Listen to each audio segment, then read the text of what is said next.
June 1859.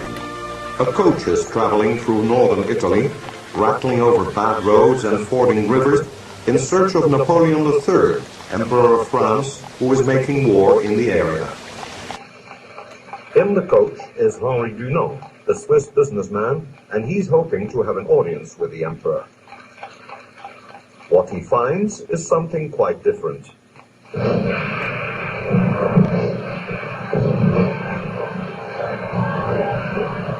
Near the village of Solferino, French and Austrian armies are fighting a terrible battle.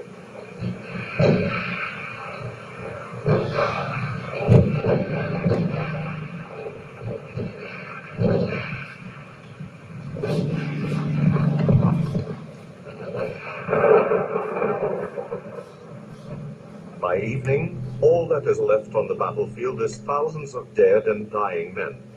The military medical corps is overwhelmed and cannot cope. The church in the nearby town of Castiglione is turned into a makeshift hospital. Dunant works tirelessly to organize help for the wounded.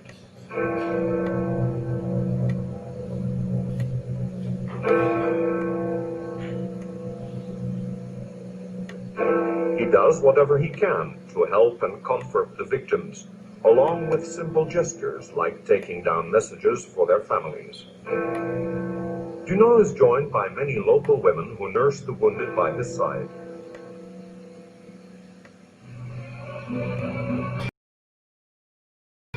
On his return to Geneva, Dunant describes what he has seen in a book, which is published in 1862. He proposes that a society of volunteers be established in every country to protect and look after people wounded in war. Thus, a truly great idea is born.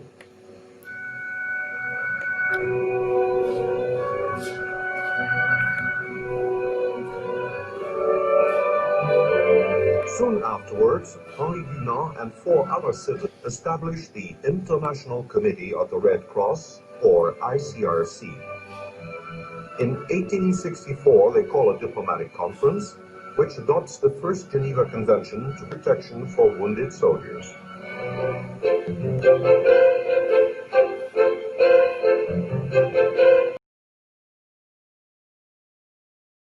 Today, there are 4 separate Geneva Conventions. They protect wounded and sick soldiers on land,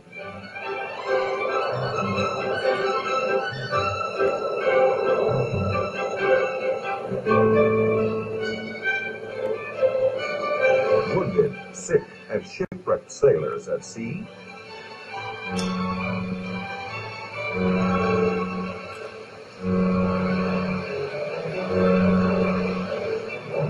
prisoners of war,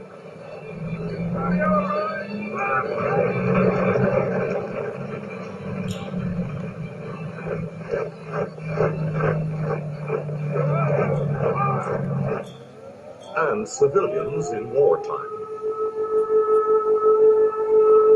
To supplement these conventions, which were adopted in 1949, 2 further treaties have been added since. Meanwhile, the International Committee of the Red Cross has greatly expanded its activities, but its mission is still the same: helping victims of armed conflict. It does this by providing civilians with material and medical aid.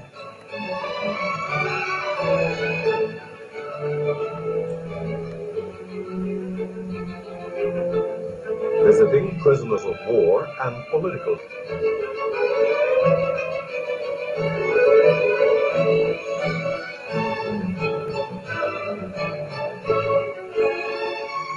Forwarding messages between members of separated families and, whenever possible, reuniting them.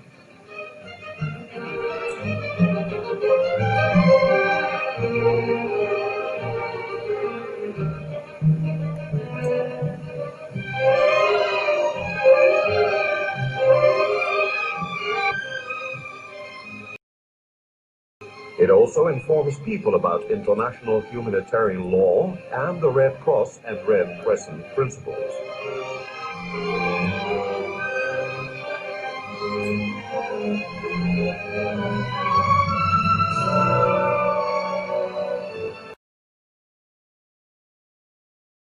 There are now over 150 National Red Cross and Red Crescent societies throughout the world. They are active in wartime, but they also have many peacetime activities, such as blood donation and disease prevention campaigns.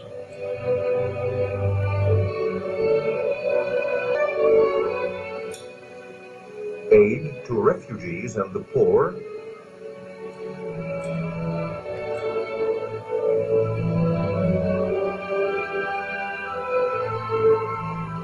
and also first aid wherever it's needed.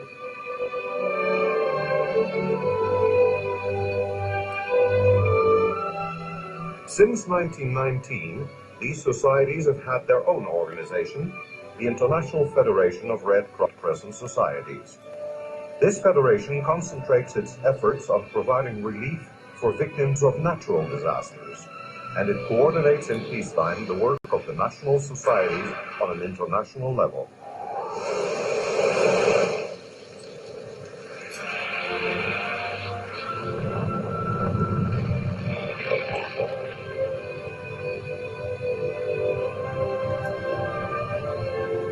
Today, hundreds of thousands of volunteers around the world have made the dream of Henri Dunant come true. Together, they form the International Red Cross and Red Crescent movement.